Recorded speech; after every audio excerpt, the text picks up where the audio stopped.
start by just asking, Jess, can you tell me about your practice and what you've done with, Andrew's product, how it's helped to improve productivity and efficiency? Right. Well, actually, it's been brilliant because my practice over the last couple of years has probably doubled in size. So we've grown. Yes. Can I just with what you just said? Can I run the recording on this one so that Andrew can maybe use the recording? It is recording. I think. Okay, brilliant. Sorry, I'll shut up. Carry on. Yeah, sorry. Yes, sorry. Yeah, so last couple of years, my practice has probably doubled in size, and we got to the stage where I was getting a little bit nervous about everything because I felt like the wheels were going to fall off, and it was all me, and I had to remember 1,000,001 different things. And yeah, and whilst I've got a good team here, it was all falling down to me, and we had a couple of mishaps where we were really, really close to the deadline because we hadn't followed up on things. And what had started to happen was a year or so ago, we had a bit of a problem with individual email addresses. So clients would email individual team members, and either they weren't in or something would happen, so they weren't getting replied to quickly enough.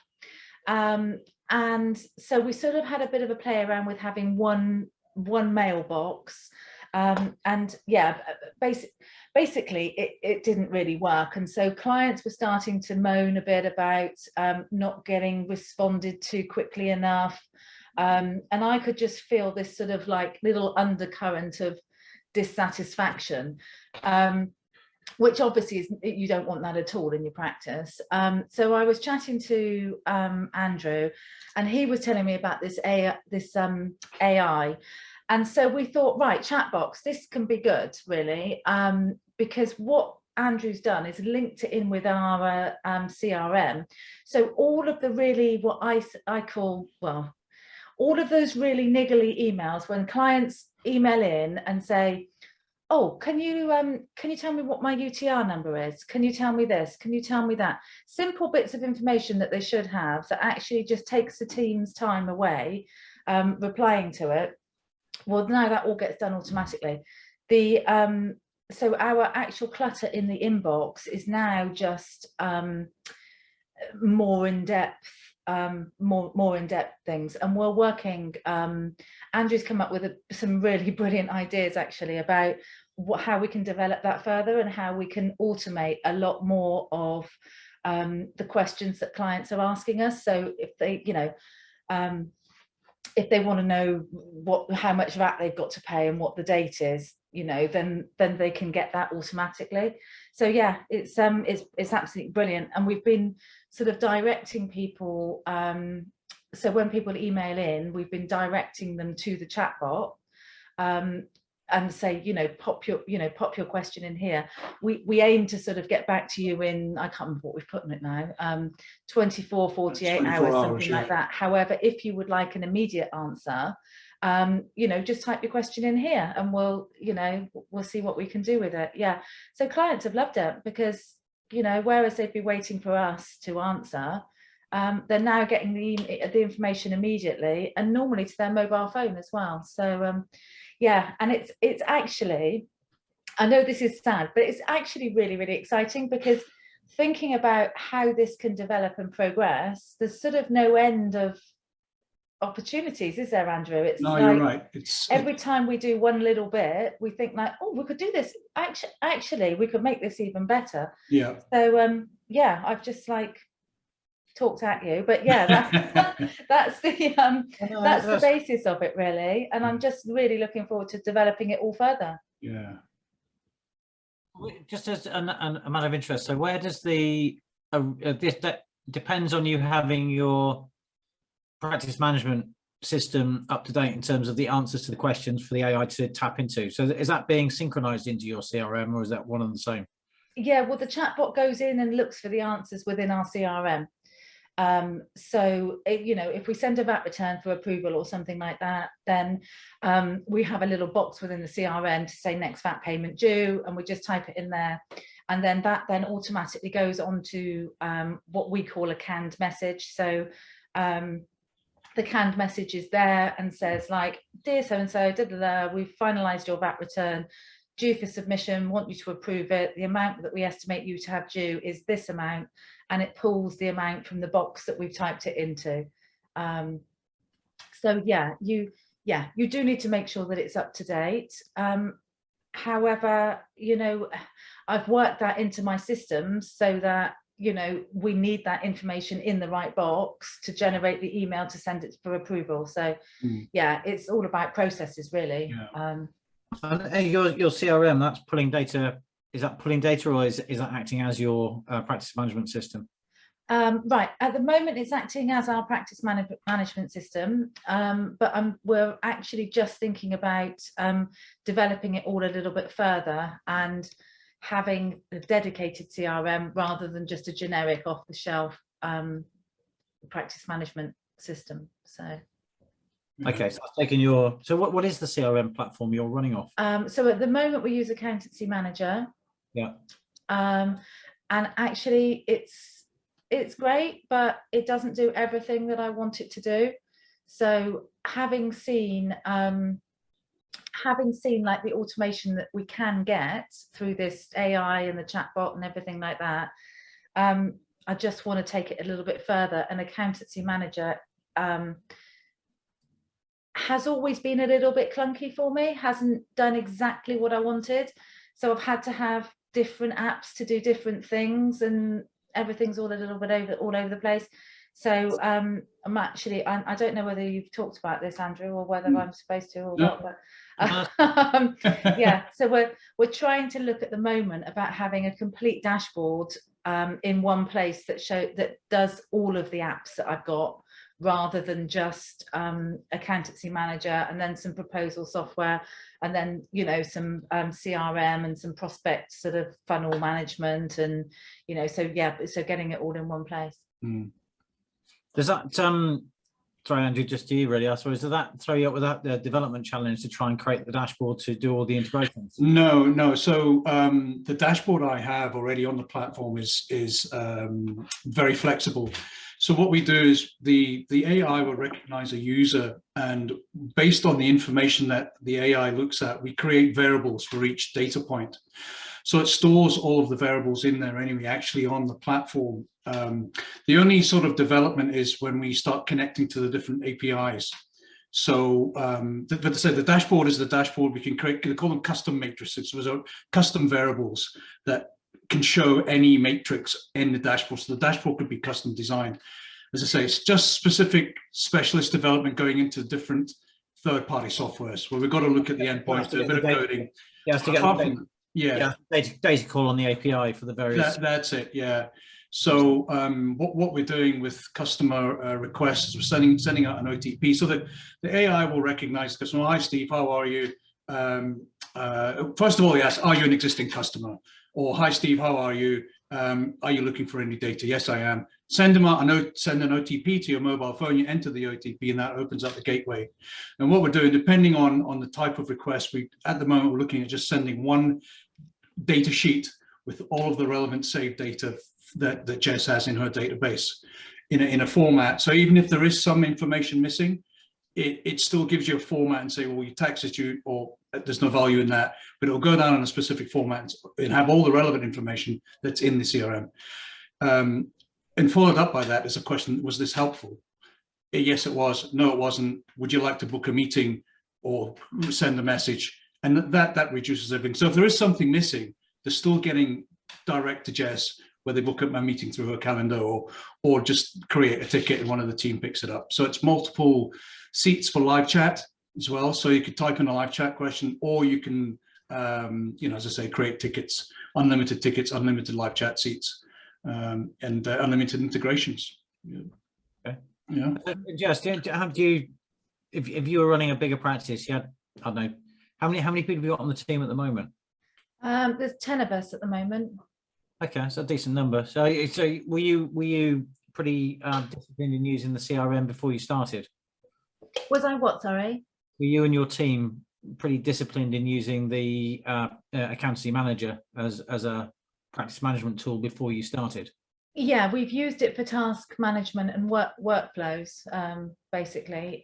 Parts of it we don't use, but yeah, for the workflows and the actual client data, yeah, we've been using that, but we've just come up against sort of little stumbling blocks with how it doesn't work how we want it to work. So yeah. And I'll just mention as well, with Infusionsoft, Jess was also using Infusionsoft for the marketing side, the prospecting side of things, which was, you know, the automation within that, and that was a complete nightmare.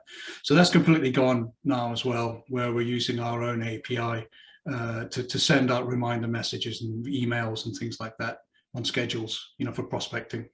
Yeah. So again, it's picking up from the CRM what type of customer it is, prospect, client, staff, whatever it might be.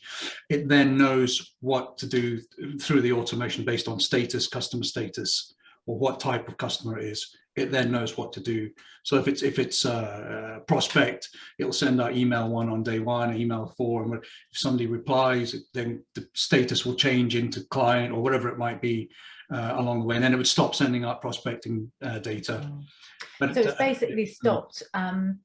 It stopped a lot of the manual intervention, which is where everything was going wrong, and it's just pulled it all together into one place. Yeah, and lots and lots of the steps are integrated. It's like we were using Xero projects for our time tracking and sort of looking at profitability and things like that. We did look at using Accountancy Manager for the time tracking and the invoicing, but it just doesn't work properly.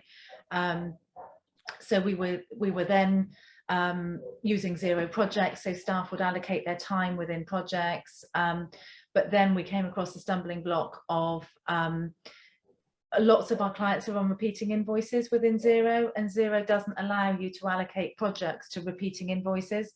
So we would have to then have a team member, which was taking a day or so every month, to go into every repeating invoice and allocate it to a project. So we've got proper profitability reporting. But actually Andrew's done some automation within the Xero, so now they just get automated automatically. So yeah, it's just within that one tiny function has just wiped out a day's work for, you know, quite a highly paid employee, because they need to know exactly what the project was, blah blah blah blah blah. But yeah, it's just wiped it out. So it's been brilliant. So that was custom development. That was coding. We had to look at it, and we created a custom function for that. So yeah, but presumably once you've done that, now you've got that as a standard feature that you could offer to anybody who's also using. That's right. Yeah, a variation of that for everybody. Yeah. That's brilliant, Jess. Thank you. Because I'm keen to introduce Andrew to accountants, but didn't want to look an idiot. Yeah,